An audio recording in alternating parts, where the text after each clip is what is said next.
just go on a video call, and then we just keep talking and we just keep crying together, just cry and cry and cry and cry. We can be on a call for like 3 hours or 4 hours. I think we cried, we prayed, we laughed, the joy of the baby, and I think that kind of really helped us. I think sometimes when a friend of yours tells you about his or achievement, I think you should celebrate that person.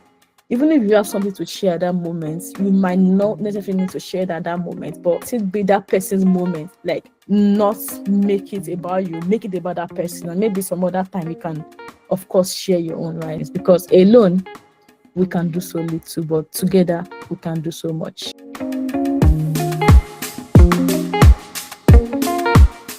So personally for me, I think my day has been good. In a way, we went for my daughter's friend's birthday party just for 2 hours, and then we went for a family friend baby dedication.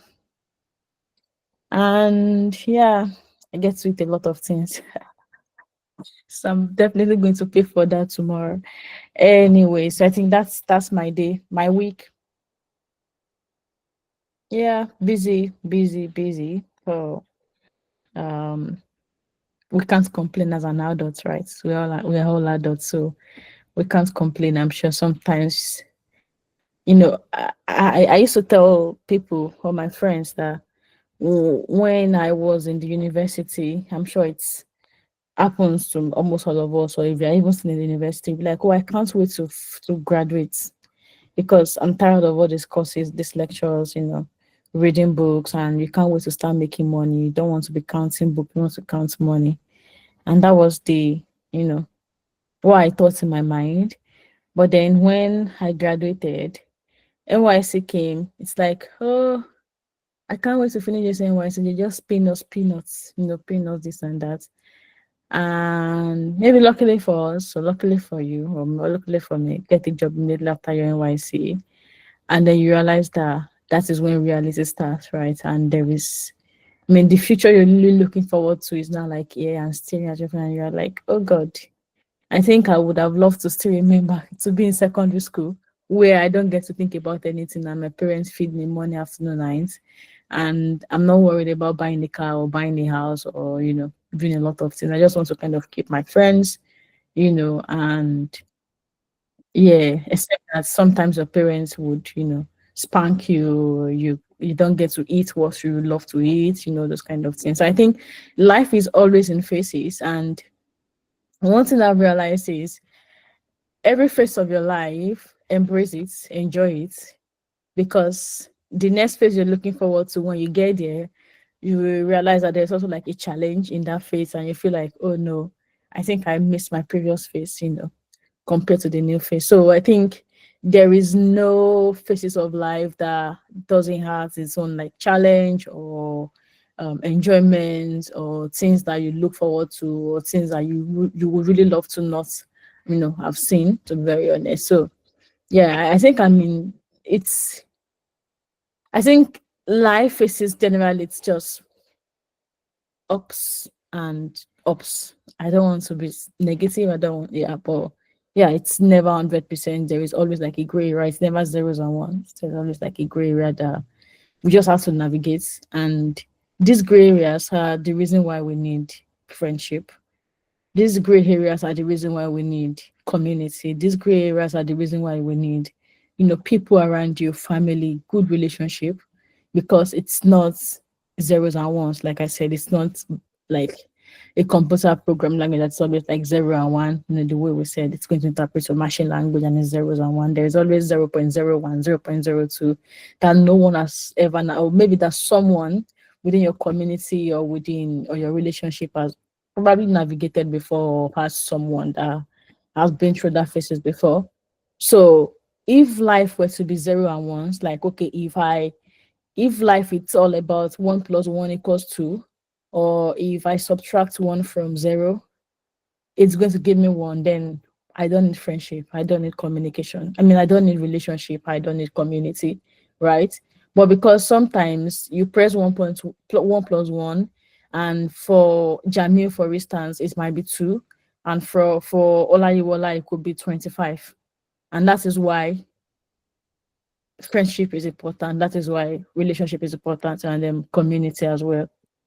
So I'll be talking about friendship, emotional communication, and crisis.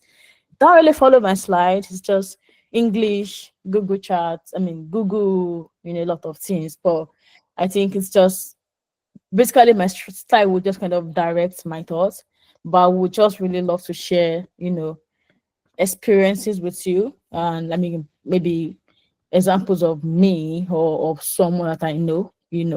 So it's going to mostly come from me, and then maybe 20% from maybe a friend's or a friend, cases. And yeah. So let's get started. About me, I think I don't really need to talk about me again, because I think me was done fantastic introduction about that. So I'm just going to say my name is Helen. You can call me Oluyemi. So I love the name Oluyemi. I think that one is not on the internet. So even if you use ChatGPT, you can get that.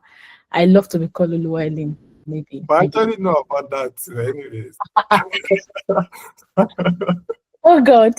Okay. What's okay? Okay. Let me just say Oluyemi. But do you know why I love Oluyemi? So Oluyemi, because we are four in our family. So I have three siblings, and all my siblings, in a way, they kind of have either a prefix or a suffix in their name, like Tobiloba, Olua, Darasimi, and that kind of a thing. And I think there was this Sunday morning, my mom was calling all of us, and then she called my elder sister with suffix Olua something.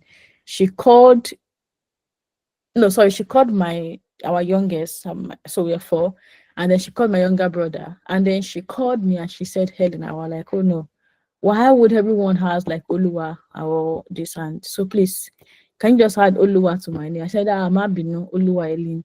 And I think I kind of love that. And so sometimes if I'm talking to maybe friends, and if I'm to introduce myself, and they're talking about my name is Adiola, my name is Tolulokwe. And then in my head, I was like, okay, I won't just say my name is Ellen, because if I say my name is Ellen, yeah, that is okay, but they might not remember my name. So I was like, oh, my name is Oluwa Ellen. And so then they'll be like, oh, that's strange. Oluwa Helen, how is that, And that kind of brings a lot of conversation, and that also kind of drops something into their mind, or at least leave like a memory, especially if it's like in a new community or in a new set of friends, or maybe in a birthday party or anything. I think that that makes sense. And that is maybe within like Yoruba friends. If it's like Igbos and like Ikechuku and this, I would just put, oh, my name is Ada Elin, or just put something prefix or suffix, and Elin Chuku. My name is Elin Chuku, and they just kind of laugh, and that kind of give a kind of like impression. And sometimes they really don't need to know about you. I mean, they really don't need to know about your work, maybe your career or your family or your school, but something as small as that would make them remember that, oh, there's this funny thing, or there's this unique thing about this person, that if you see yourself again another maybe few days or a few months or years down the line, I think they will remember that, that funny little joke, about yourself. Yeah, finished the first class computer engineering, and currently an information security manager with a fintech company in the United Kingdom. Experience about 9. No. So I started in 2016. Yes, I started in 2016, so now it's like 8 years. Yeah, so 8 years of work experience in cybersecurity. And yeah, I think that's me. It's cybersecurity, cybersecurity, cybersecurity. But then I'm thinking, with the evolution of AI, the way the IT is moving really fast, I don't know if cybersecurity will be a thing. I think yes. But then, would cybersecurity be the way we see cybersecurity now? I think no. I think cybersecurity might evolve so fast that you need to understand AI, or be able to use understand AI to some extent, like AI governance, AI risk, for you to be able to call yourself like a cybersecurity personnel. So my challenge, I kind of challenging myself around AI generally. So personally for me, I'm thinking from next year, January. I need to start, doing courses, a lot of courses on AI. And this is also applicable to all of us here, regardless of the, except you're a medical student, maybe a medical doctor. But yeah, medical doctor, you need to also understand AI. And I think for all of us here in the room, regardless of what you're doing now, if you're a student, you're working, I think you need to start thinking about how can I incorporate or integrate AI with what I'm doing, because that is the future. And I think I remember 10 years ago when, I think when I was in under level, I studied computer engineering. I have like folks in computer science and computer engineering as well. And they were all doing ACCA, ICANN, which is accounting professional for as a computer science student. And then I think back then, accounting professional was like a thing. It's like, oh, when you graduate and you work with a bank as an accountant, you make more money. And so a lot of people were doing ICANN, even though they had like an engineering. I mean, they were actually studying like engineering courses in school. But when we didn't know 5 years down the line, even before we graduated, and IT just became a thing, and accounting just, moved down slowly, and it's now IT. I think the only field that has not really changed over the years is like a medical field, a nurse or a doctor, and it's because there would also be like, I mean, there will always be a need for, healthcare. Yeah, except yeah, we all have eternal life, God's kind of life, Zoe. But then there is always need for healthcare. As a woman, you give birth. As a man, you help your wife to give birth. Don't mind me. Okay, so let's talk about today. What is friendship? This is mostly not written by me. Yeah, I designed the presentation or the PowerPoint, but yes, from Google search, from research, I just gather all this definition. Yeah, I'm just going to maybe read some out, and most of the time, I'm just going to talk generally about my life experience or what I've experienced in the last 30 something years of my life. I won't tell you my age, because if I tell you that one, you can't write that one down. Where 30 something years, go and look for that something. Ask ChatGPT, ask Cloud, I mean Claude AI, ask anybody. Friendship as a friendship, it's mostly like meaningful bond that provides emotional support, trust, and companionship.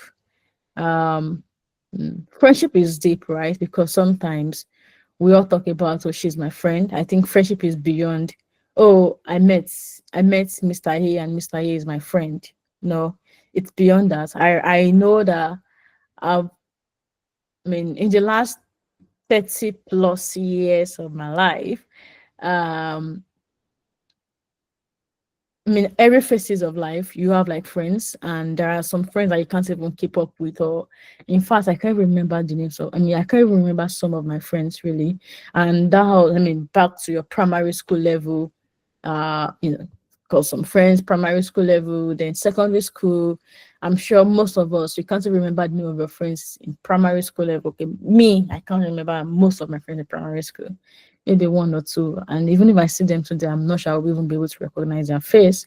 I mean, their faces. And also in secondary school, I think I got to keep only one friend or two, maybe one or two, but I can just say one that we still talk, day in, day out. And it's because it's beyond friendship, but like family, friends, friendship, and the likes. And we share a lot of things together.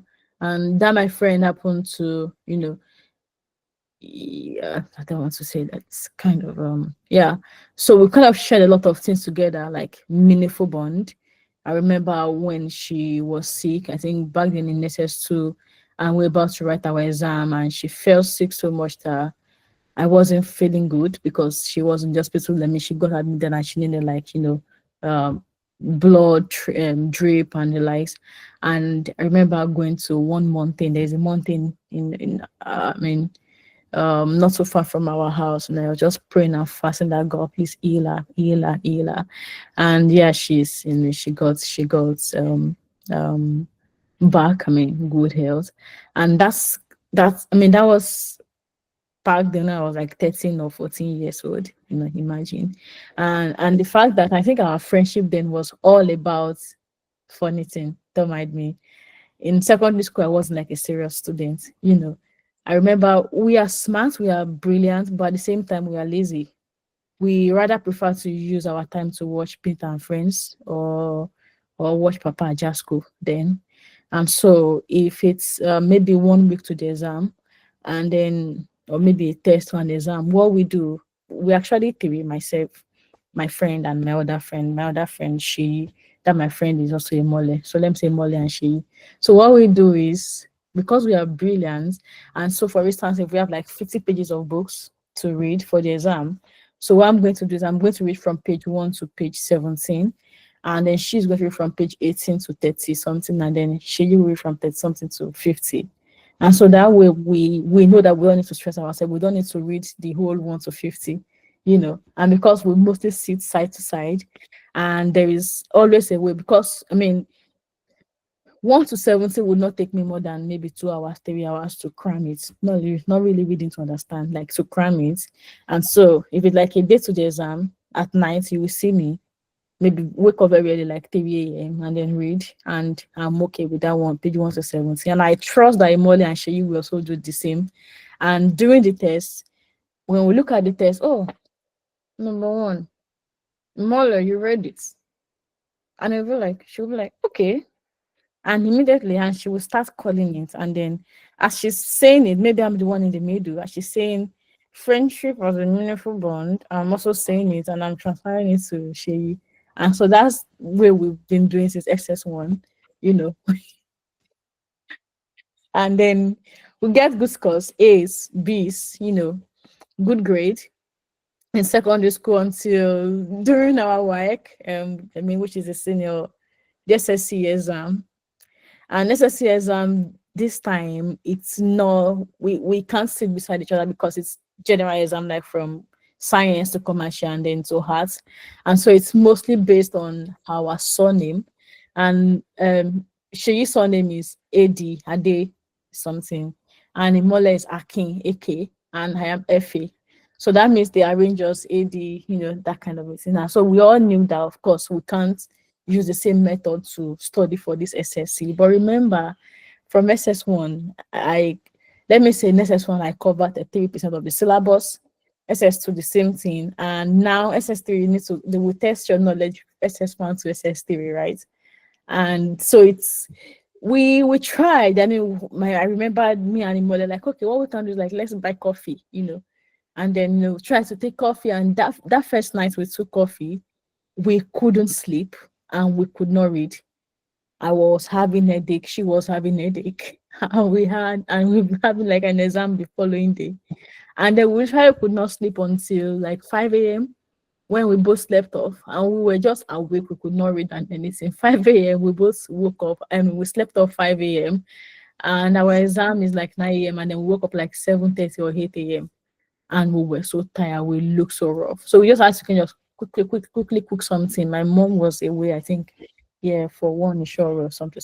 My dad was around, but yeah, because I had like my friend around, you know, reading together.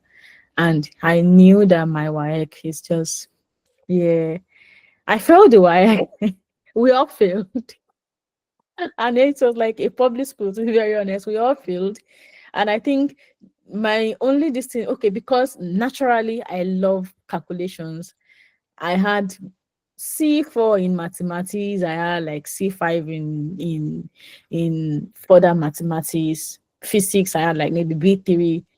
For chemistry, maybe like C4. But at the end of the day, it really doesn't worth it. I can't even use it for anything. I mean, let me just say we failed woefully. We all failed, and that I mean, then I knew that nah, this is not life. You know, imagine covering 50% of the syllabus from SS1 to SS3, and we used to be like a brilliant student because we always have like A's or B's, A's, you know, like good mark, blue, and there's no red in your I mean the way they write it then in secondary school, public secondary school. So the second exam, so I think that my third friend, yeah, something shall happen, but it's just like me and Imole again, like my best friend.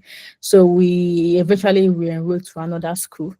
So that means we have to do SSTV two times. So the second time in a private school, but this time around, I think we knew better. So we were fully prepared. And then that was when the whole seriousness began with me. Like, okay, I need to start studying well. And yeah, luckily for us, we passed both WAEC and NECO.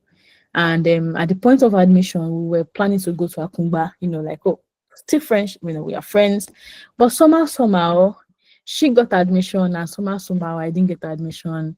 You know, tried all everything we could to just ensure that Helen get admission into the university. But I think God had something in mind, because I feel if we had, maybe attend the same university, I think, yeah, we might still continue with the same what we did in secondary school. So I think that was when the whole, I read halfway stopped for me, really. But I think in that situation, I would say we gave ourselves the support we needed at the time we needed it, right? You know, lazy kids that love to watch movies, being our friends, like, and Papa Jasco, and then what's this super story, this kind of thing. And you talk about it, and then we write letters. We help our friends to write letters to their boyfriends. It's female school, And so in a way, we kind of give ourselves like emotional support, trust, companionship that we needed at the time based on what we know, right, based on our knowledge base. And I think that formed like a very good bond. And when she's sick or when I'm sick, we pray for each other. When she's not okay, I don't feel okay. And most of the time, when she gets to school late, it's all because of me, or when I get to school late, it's all because of her. And we get to watch toilet together in school, we get to, because we always like sometimes late, a lot of things, secondary school brouhaha that, all those kind of things. And till today we are still good friends. She's nine. I mean, she lives in she resides in Ibadan, in Nigeria, and she's a very good fashion designer. And I use her. I call her like my best customer, in terms of this. And she's doing well in her career. I'm doing well in my career as well, and that's like friendship from that perspective, right? So I mean, look how well I have a friendship is born at the moment when one person says to another, "What, you two? I thought I was the only one." That kind of a thing. I think I would also talk about, oh, the fact that my mom would not give me maybe meat and egg at the same time. And then she would also say her mom would not give her meat and egg. You have to choose one. Like, oh, really? I thought I'm the only one. So, the fact that we kind of have like a lot of things in common to share, I think that kind of makes our friendship, more, I won't call it more, maybe more meaningful or more united. Okay. So I will still share more stories, it's story time. So that's what I can remember from, at my secondary school level up to university days when I met another friend. Yeah, I've got a lot of friends in the university as well. Friends from colleagues, friends from, your departments, in fellowship, in hostel, that hostel one, yeah, in hostel, and then also like my roommates. And I think my friendship in, from secondary school, university days, which is 2009 till 2015, I think I got two meaningful friendship. Um, One is doing solar, and then my husband. Yeah, my husband. So I met my babe hostel. In the hostel, I used to call him Brushing. And then, so, and my roommates doing solar, still very good friend of mine. She works in with one of the oil company in Nigeria. We still get to chat this night, and she's a very good friend of mine. So if I'm going to list my friends, like in the last, if I talk about Imole, I will talk about Doyin. Those are my two friends. So the point that when I was getting married, I wasn't sure if I should use either Doyin or Imole for as like a bride. And what do Imole call it? Bridal, whatever. I can't remember. Yeah, can't remember the terms again. It's been 6 years. Anyway, as your bridesmaid. Yeah. I'm a chief's okay as a chief's bridesmaid. So I was like, okay, I'm not going to use anyone because I could not decide. So I just made them one of my bridesmaids, and then I used my younger sister as my chief's bridesmaid. But I would have loved to use one of them, but I could not even choose between the two. I mean, which shows how I mean the bond that we share. And my husband too. I used to call him Broshun. So I was in room 9, then he's in room 10 in Ogumasho. Then he used to be my mentor. So I won't really say like a friend. He was my mentor because he also studied computer science. I studied computer engineering, and he's like a year senior. So I look up to him like, oh, sometimes share manuals with me and then tell me, about the departments, that kind of a thing. But I think one way or the other, one thing led to one thing, and then we became friends, and then the rest is says it's true. We are happily married. Is my best friend now. So emotional support in friendship. Friendship provides a safe space to share and express emotions, positive emotions, joy, love, gratitude are shared, enhance our well-being, and also negative emotion, which is anger, sadness, are processed with better friends. Yeah, I mean, if you look at the emoji here, that different, different emojis. Sometimes, like I said, phases of life are almost always negative and positive. There is gray areas that you can't even say if this is positive or negative, that kind of a thing. And I think in the university for me, one thing about my friendship with Tony, um, so we met during pre-degree days, and luckily for us, one way or the other, we both did damp while so we started pre-degree, but then we were also writing jam, hoping that okay, if we get our you know get admission through champ, then you can turn it to do pre-degree.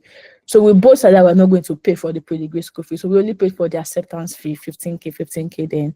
And they were like, okay, let's time this, since we're going to write a jam and then pursue TMA, and we still have maybe a couple of months before the pre-degree exam, so we're not going to pay the school fees. And so we wrote jump. I got 196, and I think the cutoff mark was 200, and she got 191 or 192. And so it was like a very sad moment for us. Like, oh, that means we have to settle in for pre-degree. Yeah, we still go to pre-degree classes, in the morning, like I think 7 a.m. then. But we attend the same church. So most of the time we pray together, we laugh together, we cook together. We're just like 3 months old friendship or 4 months old friendship, I guess. But what makes the bond, maybe not. I mean, one of those things would be the I mean us failing in quotes the JAMB exam 191 and 196. I mean, there's no difference as long as you didn't get 200. And so we both kind of cried, but like, oh, you too, you failed it. Oh, I failed it too, which means okay, you're not going to be in under level. I'll be in pre-degree. Sometimes in life, the way we think as human is like, as long as we are in this together, that makes us, that makes the bond, or I mean the friendship, stronger. But it doesn't happen every time. And as we mature, I think maybe then, yeah, we're just a bunch of 16 years old lady, or 17, 16, 15, 16. Then maybe then that was how our mind could take it then, like the level of understanding that okay, we both feel this, so we are both in this together. But I think for me right now, I wouldn't be like that, because I have like a maybe because I've not gotten what I want, in a particular area of life, and I feel that all my friends should also be in that same level with me. No, I think I would prefer that they also have what they want. And my philosophy is, when I see a friend celebrating something good, it shows that it's getting closer to me. It shows that mine is also nearer. So for instance, Fumi shared with me, I said, oh, Helen, I got a job with Google, and they're paying me 20,000, and I'm still working with maybe a small fintech company, and I'm earning like $10,000. I know that for Fumi, I mean Olayiwola or Fumi, for her to have shared that with me, and because we are friends, we pray together, it shows that mine is also getting closer, right? And so I will genuinely be happy for her. Not because I also want to work in Google, but I know that God is working on my own. That kind of a thing. That is a mindset now. Well, mindset then is, oh, then we just have to start. We just have to drink Gary together. You cannot be eating jollof and I'll be taking Gary. So we both had 191 and 196, and then we were not so no. Of course, we're not happy about it, but luckily for us, I think that year was when Jam changed Jam score. I think they said they reviewed the score, and they added just 4 marks to mine, which makes me at 200, and they added like 11 marks to hers, and then she had 202, and that was what changed again for us, and we didn't bother to just do pre-degree, and then we wrote post-UTME, and somehow her dad had connection in Lautech, and they said, don't worry, the VC list or senator list, your name will be out. Yeah, I think we both had like one ridiculous score because we both chose biochemistry or nursing. I chose nursing, she chose nursing. But they just gave us different courses. They gave her accounting and they gave me computer engineering. And that was how the whole thing started for us in Lautech. And we were also thinking that we're definitely going to change our course to nursing in 200 level. But somehow that same year, they didn't allow us to switch course in the second year of our university, and then we all had to stay. No, I had to stay in computer engineering. She had to stay in accounting. And then I was saying, if some friends of mine writing ACCA, my friend doing it was writing it. But then at that moment I asked myself, do I really want to do that? I said no. And I think that was when I even met Imole. Like, oh, and I think Imole at the time, my babe, was writing ICANN. So I think he wrote ICANN to 80 level or something.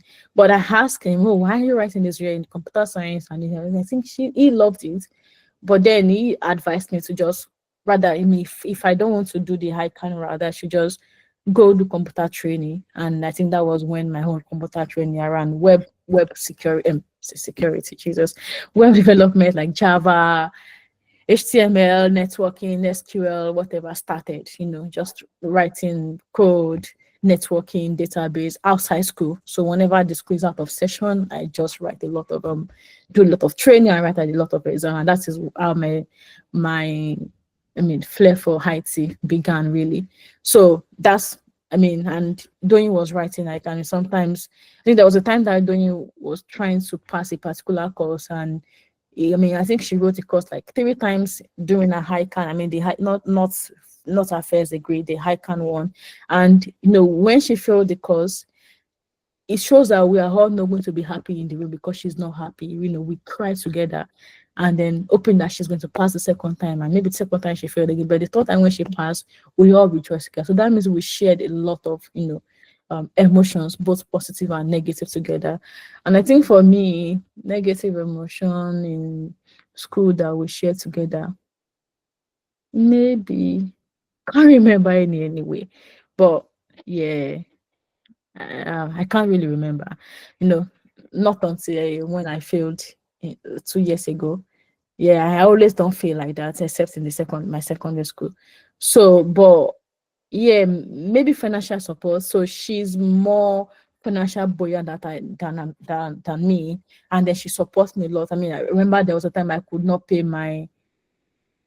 afford to pay my hostel fee, and her dad paid on my behalf, and then we had to return like maybe 2 or 3 months after, that kind of a thing. That was how we had like, support. We support each other financially or emotionally, and maybe sometimes things doesn't just go well in the family, or maybe there's an argument at home and I don't feel good about it, or I just want to cry to someone, and then I cry to her shoulder, we pray about it together, a lot of things. And I think over time the fact that we're able to share all these emotions, positive, negative, and the one in the middle, gray areas, let's say plus or minus, together, I think that gave us, made us like form a lot of bond over time. And I think from this year, we said a friend is someone who knows all about you and still love you, like regardless of your weakness. So that Helen does not like to,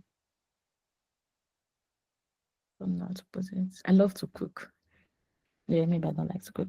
Well, Helen does not like to sweep, and we both live in the same room, but regardless, she still loves me the same way, and then she still decides to take on that responsibility and sweep. Or maybe I know that Doyin does not like to cook or something, take that responsibility from her, and we are both students, and this is what I know, but this is your weakness. But regardless of your weaknesses, I think I love you regardless. And that is what marriage is all also all about.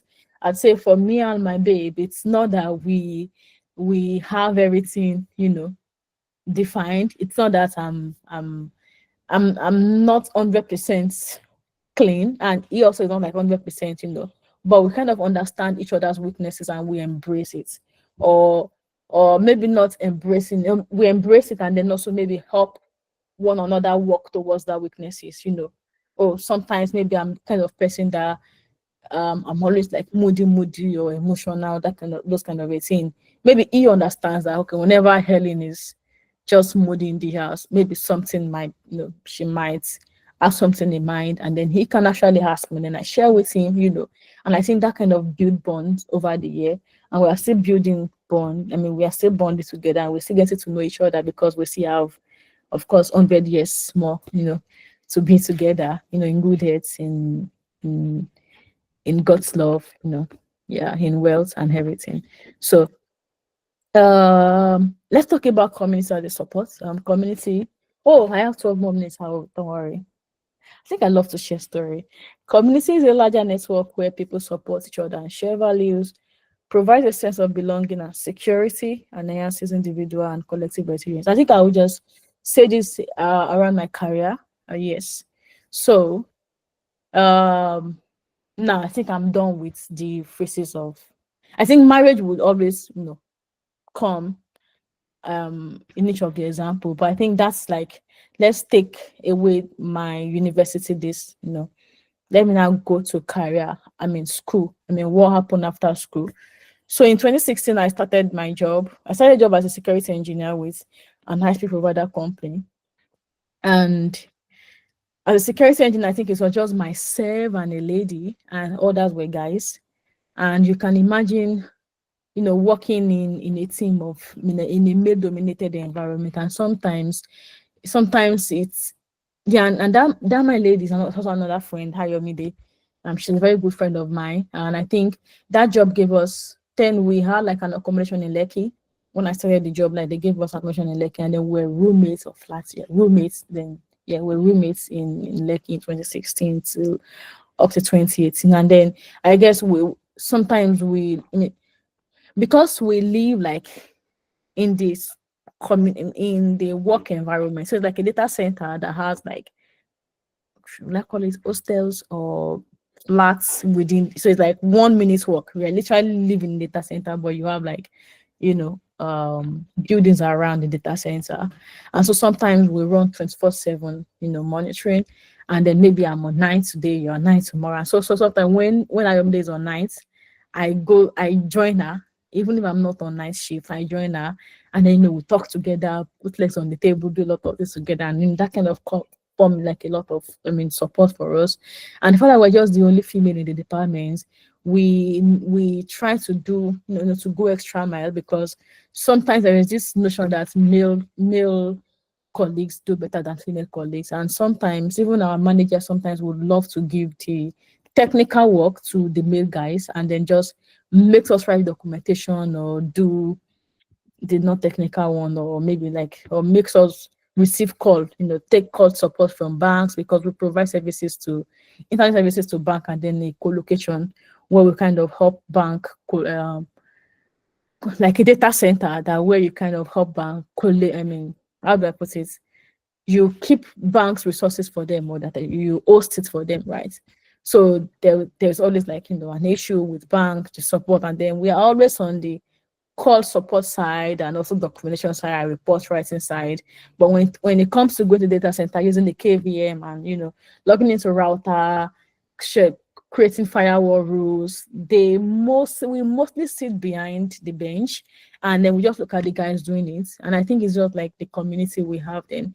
But I think, yeah, my first 2 years as a cybersecurity, I think I really do not like it.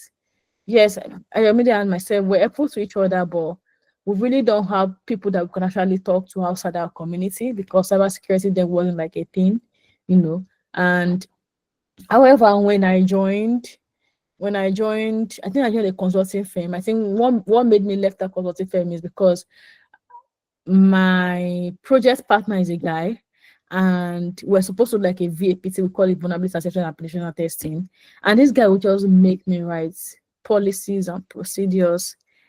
And I love technique. And like I said, I didn't study for my mathematics in my WIC, and I still got like C4, C5. So I have left for technical things, right? But when it comes to English or writing or biology, or it's not something I really love. Well, yes, it doesn't come to me natural. It's like just me forcing myself to do. But I think right now, yes, over time, because I embrace it or I'm forced to do it, now I love it.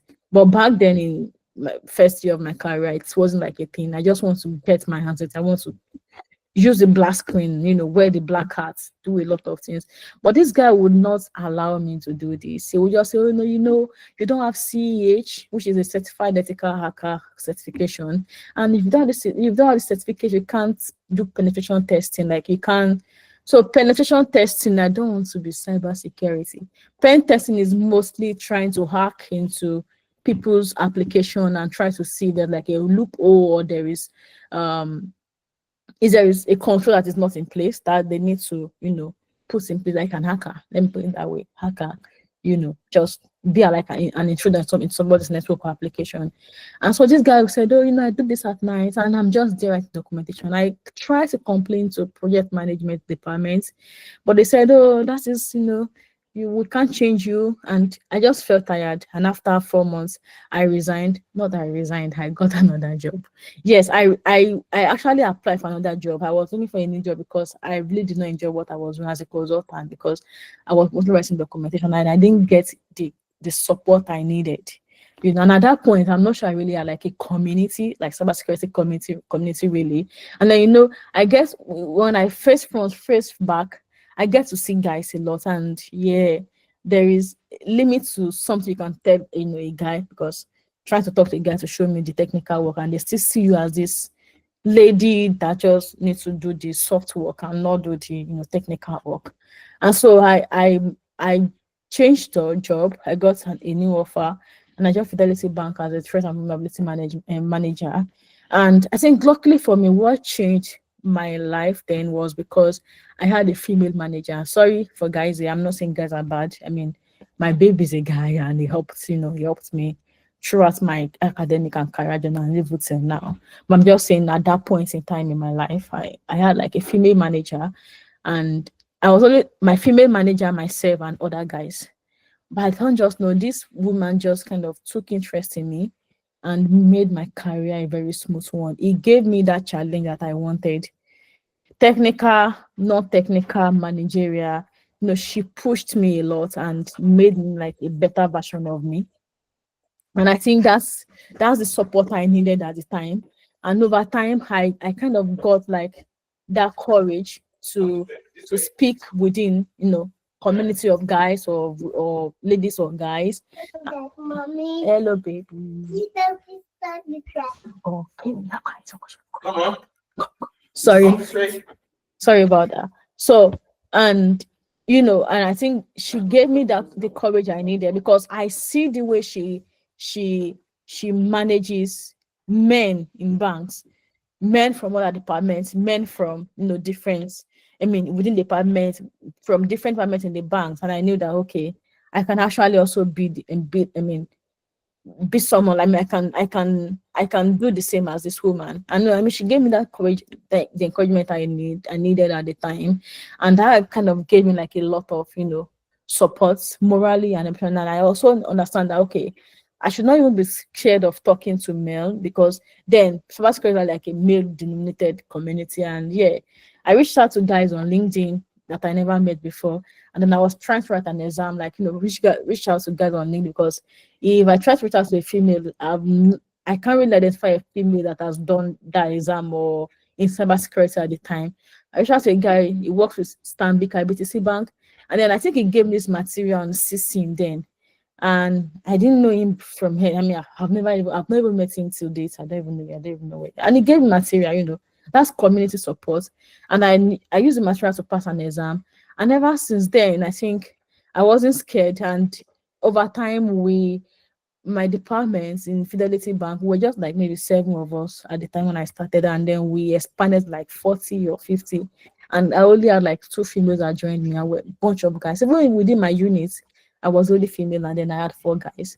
But I didn't see them as guys anymore. I saw them as, we are the same. Like, it's not about the gender, it's not about the color. Of course, we're all black, but we are the same. And I think that kind of, form gave us like a lot of support. And then we just get to write exams together. Then I think I wrote security plus I wrote my CEH at the time, and then we both did together and we passed. And it's just, I think that kind of gave us like a lot of support, community wise.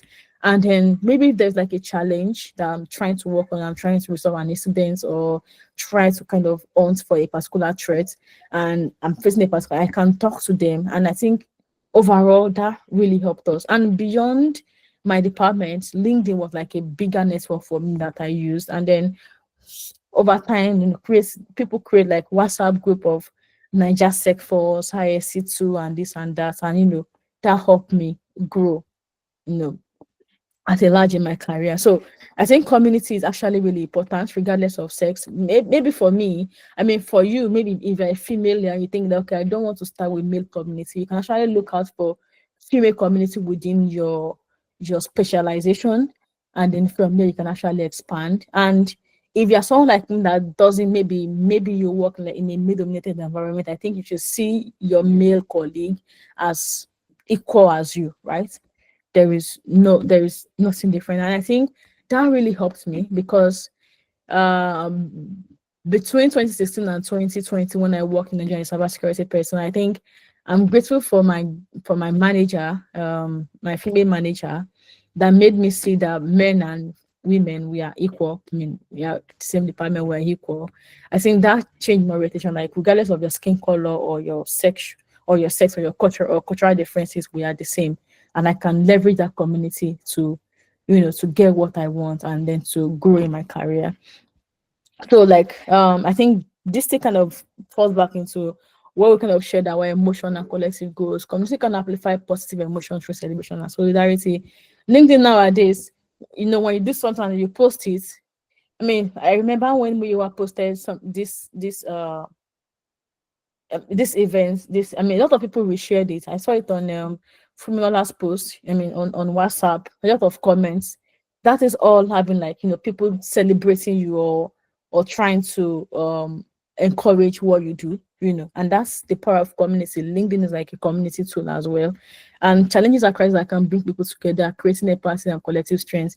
Yeah, we'll still talk about it. I think I had like my when I was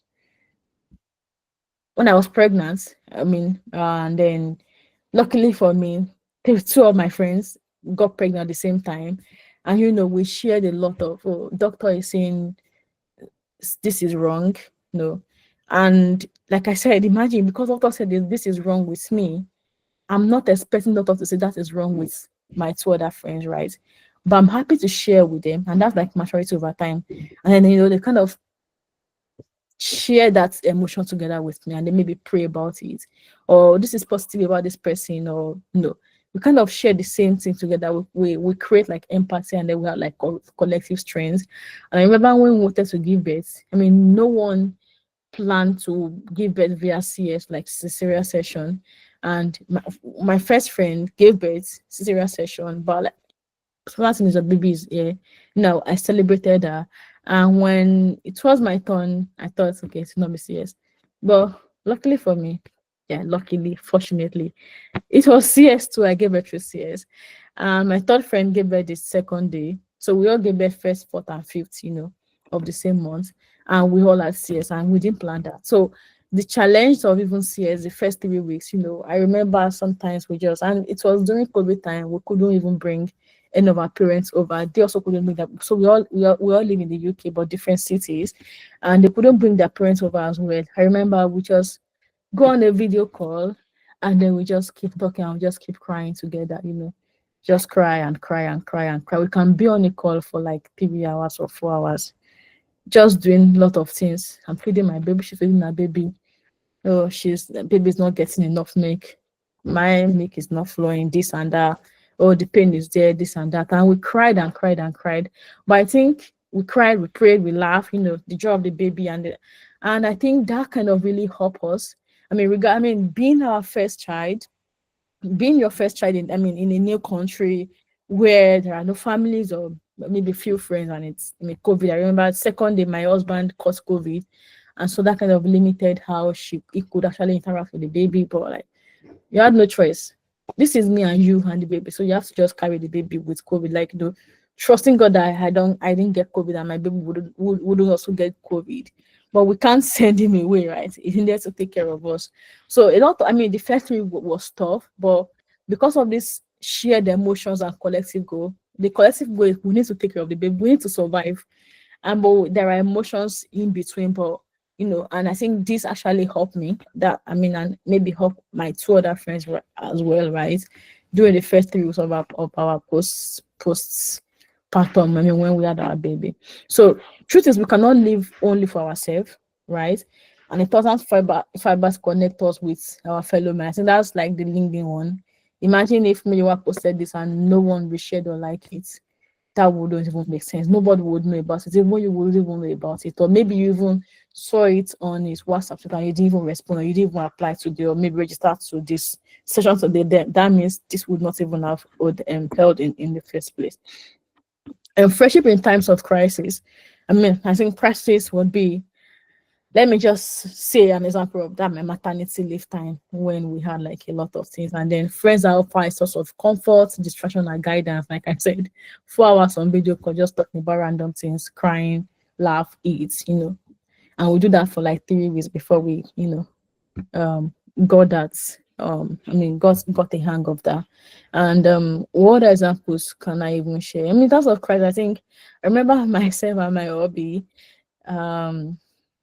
Yeah, I feel this is like a close gun. I don't know if this video will be shared or not, but yeah, I'm just going to make it generic. I think the first 2 months of our marriage, it was tough for us, right? And yeah, literally there's no money. It's like we exhausted all our money. All the funds we had, and it's just myself and him. This way we just eat one sit down, we take Gary. I don't need to tell my mom. He doesn't need to tell his parents. And then, but we know that is not the definition of our marriage. We know that it's not about how much we have in our pocket or in our accounts at that moment. And then because we know that it's there is, when the Bible says one shall chase 1,000 and two shall chase 10,000 to fly. So that means we definitely do more, right? And over time, things just got better. And here we are today. I remember when we're trying to raise, so we planned that okay, we're going to relocate to that's the United Kingdom or Canada. We needed 6.5 million, and I said we only had like maybe 50K in our account, and that's 6.5 million. That was early 2019 when we wrote that on a board. Like, how do we get this money? But the plan is okay, we've written this vision on board, like we're going to Canada. We need 6.5 million at the time, or maybe UK or something. And we didn't have anything, but we're now working towards our goals together, right? And eventually, one thing led to the other. Great job. It got like his business was actually going nowhere. At some point, the business was not even really working. Nothing. It just depended on salary for like a couple of months. But over time, but because we understand that we are in this together and we have like a goal in mind, regardless of the obstacles we have or that we know that we are just going to reach our goal. And eventually I think we raised like 10 million naira in before 2020 June or something. And we're looking at doing 6.5 without friends from family or anything, just the help of God. And because we trust each other, to do that together. That's like one form of Christ. I remember when we got married, the fact that we planned that we'll not be having a baby in the first days of our marriage because we want to get our career at a particular stage. We didn't want to tell anybody. If they ask you, oh, Helen, it's been 1 year, you've not this, your parents, found out, we ask you about how far we baby. Like, oh, classical battle, like when the time comes, that's what we tell people. I didn't bother to tell my family, or it didn't bother to tell his parents, and like, oh, we are waiting. No, like when the time comes, that kind of a thing. But we both trust God. Okay, this is what we want, and this is between us and God, those are the kind of crisis I could talk about. Like it's crisis in a way, because crisis from families, from in-laws, both sides. Navigating the emotions in difficult times. I mean, crisis triggers intense emotions like fear, anxiety, no certainty. Like I know within myself that waiting for 3 years or 4 years before you even say you want to start trying for baby is very scary. What if in 3 years time when I'm ready? What if I even have like if I mean issues with fertility, and that fear. Well, I can't even share with anybody because people will say, "People, why can't you just try and test if you have issue with fertility or not?" But it's between me and my babe, like my friend. He's my best friend right now. He's my number one fan, right? Yeah, there is no me without him, and there is no him without me and God. That kind of uncertainty, that kind of fear, that kind of what if this. But we both navigate those together, and then community in this case, I think it's just maybe personal to us. It doesn't really help. But I think our friendship, I mean, between myself and her help. And I think I would say community would be community, which is maybe when eventually I had my baby, like friends where we talk together and then we kind of share common goals. And then I think community would be like mostly from my career perspective. Career perspective around, I remember, like I said, I don't feel exams right. They call me bookworm sometimes, but I think yeah, maybe now I'm not a bookworm. I'm not even sure. I wrote this exam size SP. Oh god, the first time I wrote it in 2021, I failed. It's I was in shock, like, oh, so I can fail an exam. And I wasn't even proud to tell anyone.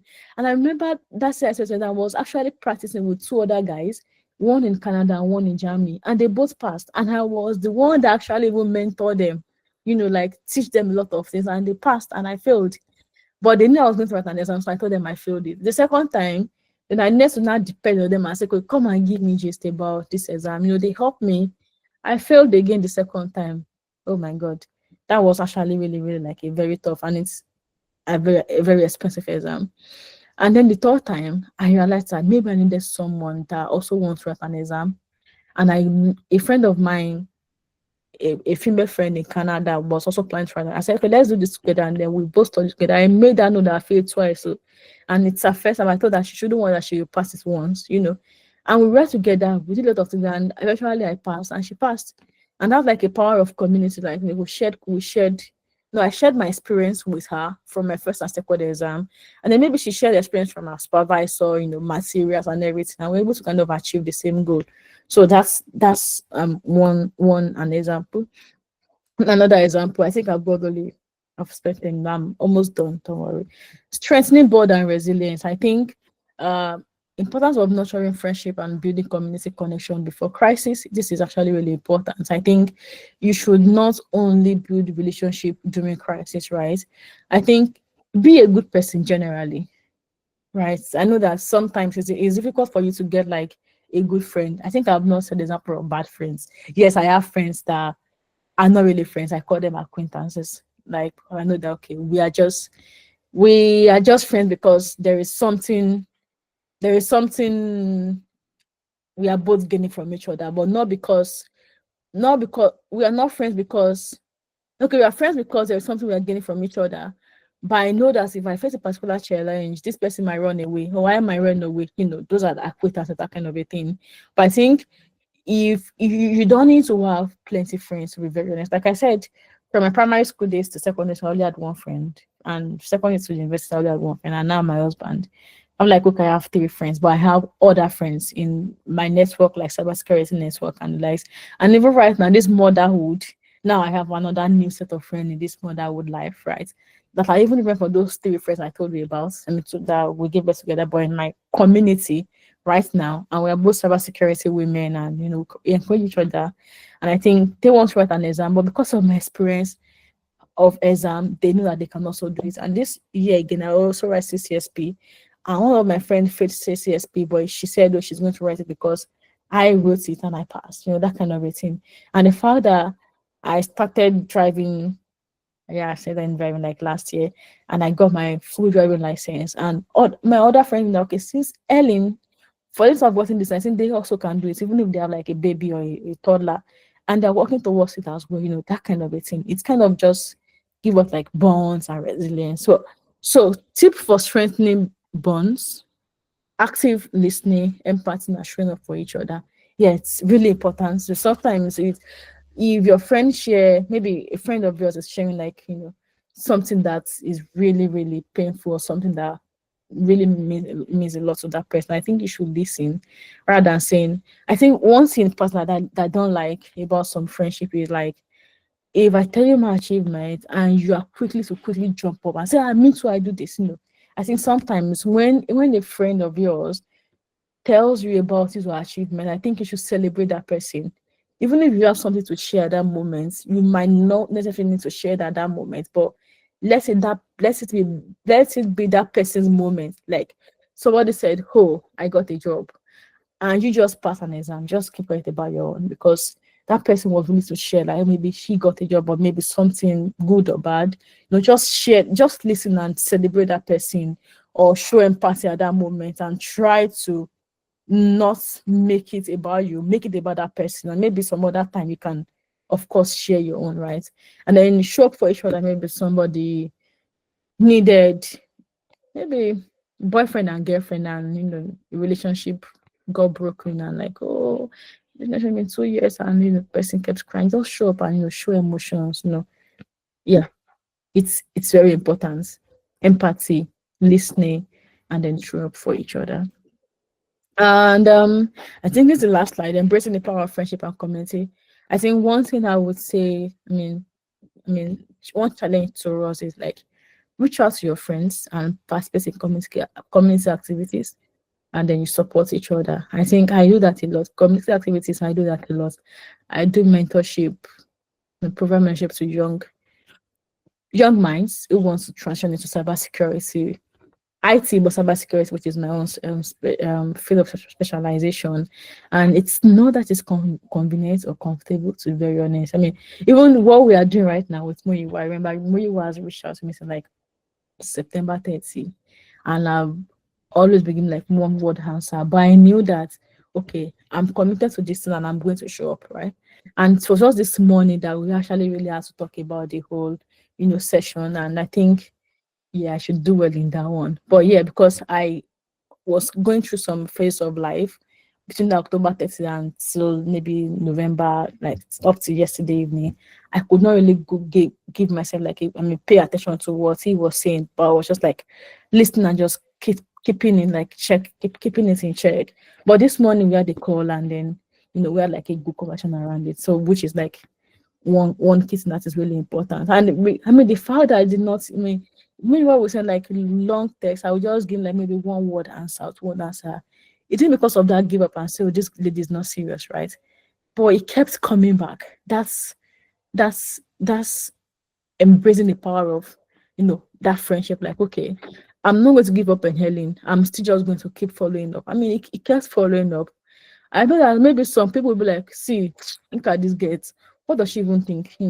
I sent her this and she's just giving me, okay, thank you, acknowledge. What kind of rubbish is that? And then you give up easily. No, because you didn't even know what that other party is facing at that particular moment. So just give me like an element of doubt, and just keep showing up regardless. To die your friend. And yeah, you just have to invest. I think investment will come first before you start seeing what you kind of so it's important in some friendship. And yeah, I think personally for me, I'm just kind of also reflecting. I think I need to do more. I need to do better. In how I reach out to people, checking with people more. I think, yeah, it's also like a call to action for me personally.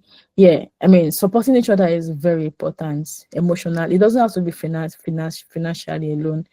Emotionally, career wise, in anything that is within your power to maybe provide support to people. I think you should also kind of do that. I'm also telling myself this, because alone we can do so little, but together we can do so much.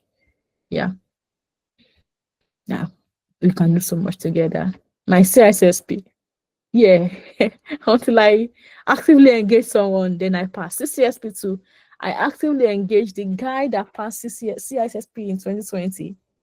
Then I said, okay, do you want to write it? She said yes. Okay, let's read together. I would have said, no, because he passed the first time and I failed, I should not call him. No. I called him and said, let's do together. And then we literally wake up 3 a.m., which is like 10 p.m. Canadian time.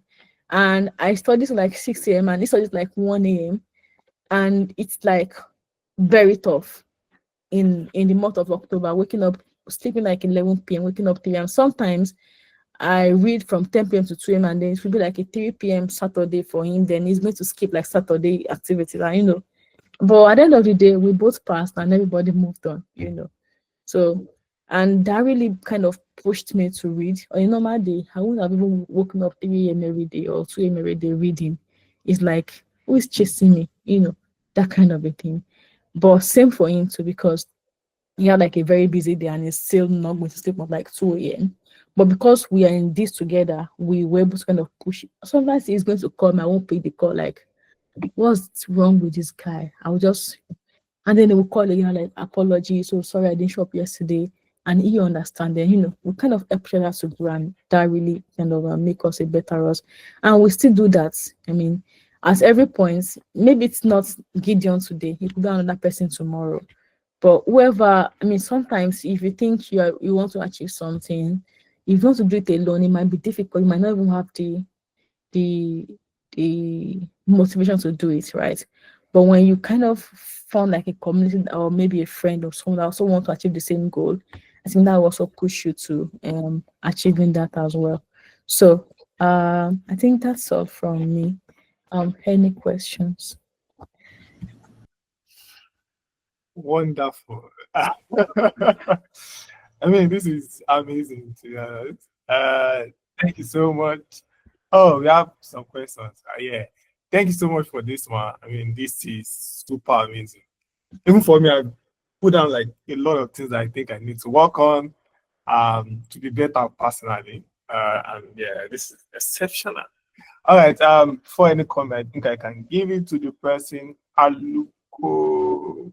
If you have any question, if you want to say it, you can just unmute yourself. And if you want to type it, that's fine too.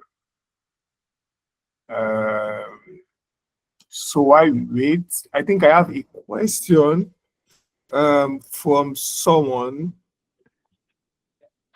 Okay.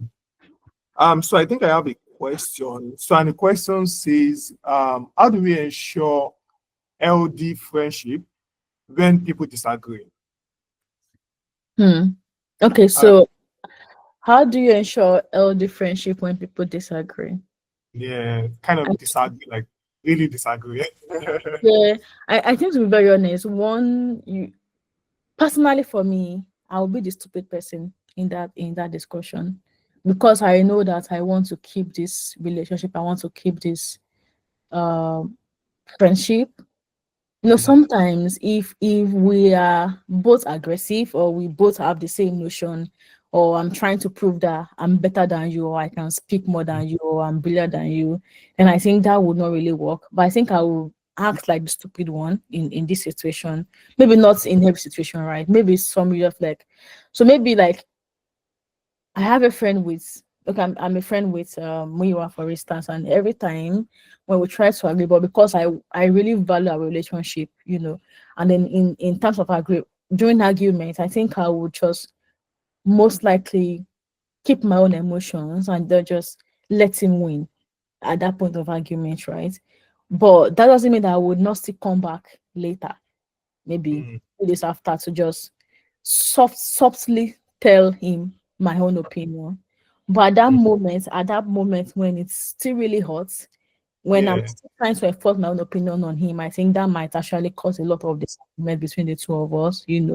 And yeah, I think I will be the stupid one, in quotes, at that particular moment, but I will still get to tell you my mind later, when things, maybe during like a social situation, or maybe we are just laughing, and just tell you stylishly, and I'm sure the person will get the message in a subtle. Thank you. Someone is asking a question. They said, have you ever felt betrayed by a friend? How did you undo it? Have I ever felt betrayed by a friend? See, eh? Yeah, betrayal. Hmm. I think I think it's I guess personally for me, I guess I'm a very friendly person, right? Mm. So sometimes I don't expect too much from people. I think that's one key thing that I was really be very helpful. Like I don't expect too much from people, but when I expect too much from you and I kind of see disappointment, I just like where we are humans, by the way, you know. But the betrayal aspect, I can't remember an example. I guess I've been lucky with good friends, right? Oh, I guess I've been lucky, but I think recently I think some of my friends recently that I noticed would be that they not like a form of betrayal, but they just want to show you that they are better than you. And so sometimes when you just do your maybe you kind of achieve your own success in your own way, they are always looking for a way to make you see that success as nothing. You know, maybe for me, having buying a new iPhone is like a big deal for me, like it's a success. But they'll make you see that oh, I've used iPhone before, and what's iPhone 11? I'm on iPhone 15, that kind of a thing. But iPhone 11 means a lot to me at that moment. And they are making me feel that, oh, yeah, it's good, but I've done something better than that. I think I have those sets of friends, but what I've done, I think I would call it like a betrayal in a way. But what I've done is I really don't even share my success story with them again in a way. I just kind of I make them like an acquaintance rather than a friend, you know. And then we still talk from time. Oh, hello, hello, but rather than doing like gisting, saying a lot of things about your life situation and everything, it's kind of stopped and then reduced over time. And then you realize that maybe we communicate like maybe once in a week, and then over time move to like 6 times a week, once a year, and then just like wishing you happy birthday, and that's all. But we really did not fight, right? Yeah, but maybe betrayal. Not sure. Not sure. I can't. Yeah, talk to that. But I think you can keep that for Imole tomorrow. All right, all right, all right. I think I'll do. You might have like an experience on that. Okay, I've answered already. Okay. Yeah, thank you, Laiwola. How do you handle a friend that always wants to beat whatever achievements you have? Like they are always better. Do you dump the friend or be understanding, and how far can you go? Oh, see, personally for me, I'm always an understanding person. But I think over time I realized that see, there's no point because each time you do something great, I'm genuinely happy for you, right? I genuinely celebrate you because that is your own season, right? When you are doing that, and that would not make me not respect you more, or I mean, that would not make me respect you less. I would still give you the same respect and love, regardless of what you have or what you've achieved. But when I achieve mine and I tell you, and the only thing you would always say is, yeah, or when I say, okay, hi, Bisola, you will not believe I did this. Like I said, I was saying something that I mean in my last, maybe last, like if somebody shares something with you, positive or negative, and you have something to share at the same time, I think you should keep yours at that moment and let it be Mm, that person's moment, right? Celebrate that person and don't talk about yours. And maybe okay, somebody got a house. So for instance, somebody got like a 2 bedroom house or a 3 bedroom house, and because you already have like a 4 bedroom house in the pipeline, but you've not shared with that person, and that person said, oh, this is my 3 bedroom house, this and this. At that moment, don't share your own 4 bedroom achievement with that person because it's that person's moment. I think you should enjoy it, right? Rather than saying, oh, 4 bedroom, okay, nice, but I'm also getting like 10 bedroom. So how do I handle that kind of person? I think over time, before I understand, but then I move from level of understanding to okay, whenever I say something, I'm always so it's like if I share with me what that I have, like I got a job, I know that he's going to say something there. So I'm already kind of imagining what Muiwa will say. So when I say it and then we I say this, I'm like, yeah. as I imagine that he's going to say it. I test that over time, like, okay, you will see if I say this thing to this person will say this thing, that kind of a thing, like, and maybe that happens to be true, like over time and over time.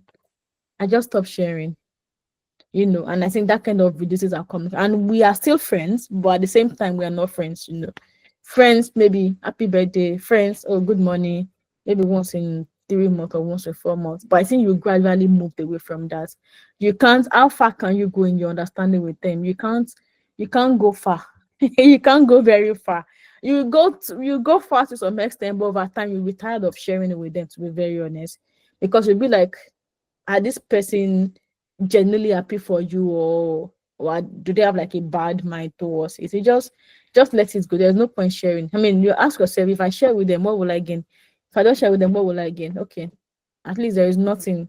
It's my sharing, right? And I just choose not to share. You can see somewhere else, and if you now wish, come back and wish me, good Mary or whatever. So yeah, it's not very far, to be very honest. I think over time you just move away from that person, but you will not still necessarily fight with that person. Yeah, it's called politics.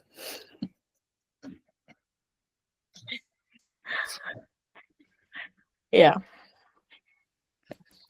Yes, so someone is asking, but none of the chat. Now on the chat. How do you handle friends that both they say they can't apologize when they do something wrong? Ignore them. I think that's it. Just ignore them. Because I think if a friend, truth is, I think the true definition of friendship is, I should be able to tell you that what you do is wrong, or I don't like what you do, and you should be able to say sorry. If you can't say sorry, and if I can't tell you my true emotions about you, what I feel about you, then it doesn't really worth it in the first place. No, just ignore that kind of relationship. So very honest, not like you're fighting, just ignore. Or except you feel like you can handle it, but over time you'll not be able to handle it, right? But yes, that's in friendship. But in marriage, it's not even happen. If it happens, you have to go and that person must change and apologize because you need that person, right? We can't be perfect. But if it's just mutual friend, I think just ignore that person. To be very honest, that's my own opinion. Not sure if another person has different opinions to share on that. All right, thank you.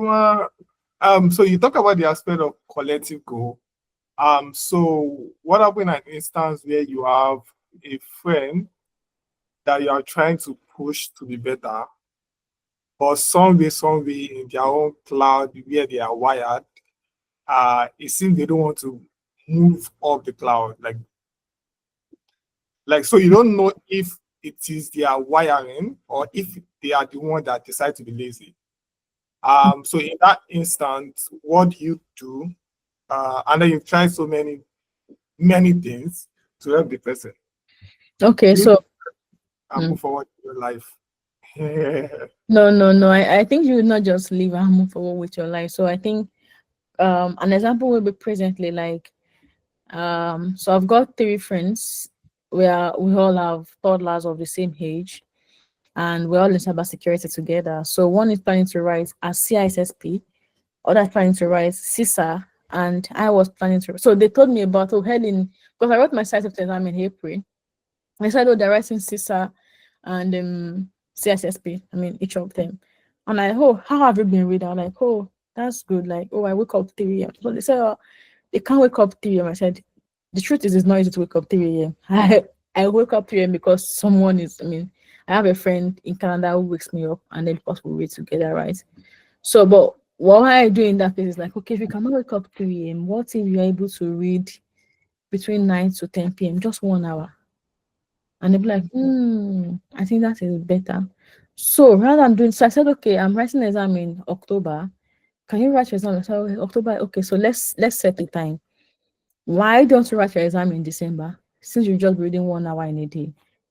And she feels okay. And the other person, why can't you write it in February? Because the material is maybe it's more voluminous. Like, okay, yes, I can do this in February. And we met today during one of our daughter's birthday, and we're like, oh, yeah, I've been progressing, but not every day. I said, yes, I don't do it every day too. Some days I get late and I don't read, so it's normal, right? But one thing is, you fix an exam date. As you get closer to the exam date, your mind would open up to it, and then nobody will even tell you to wake up 3 a.m. You wake up 3 a.m. yourself because you have just 2 weeks to the exam, right? And that kind of there's this hormone that will just automatically open, or that will just automatically switch off and switch on, and that will just kind of push you to it. But in a situation whereby someone just keeps giving excuse and excuse, I think what I can do is to look out for an example of people that have like similarity situation with that person, and just like maybe not like giving that person with this person the way you can do it, like a similar example of people around me that have that maybe that are in the same situation as that person. And if that doesn't still work, I'll just keep praying for that person, and then maybe remind the person from time to time, "Oh, how far with this, not far with this thing." But I think I will not push that person, because especially we are adults, right? If it's something like a 2 year, a 3 year old, or 4 year, you can actually cane the person like from legba, But of course, an adult just have to pray for the person. If that person still keeps giving excuse and you've tried all the tools you have within your, but I think you should not ignore. Don't ignore. Yes, that is why we have God now. Ask God to deal with that person. Open the person's heart, or maybe give that person a new perspective as well. Yeah, I won't ignore. I won't ignore at all.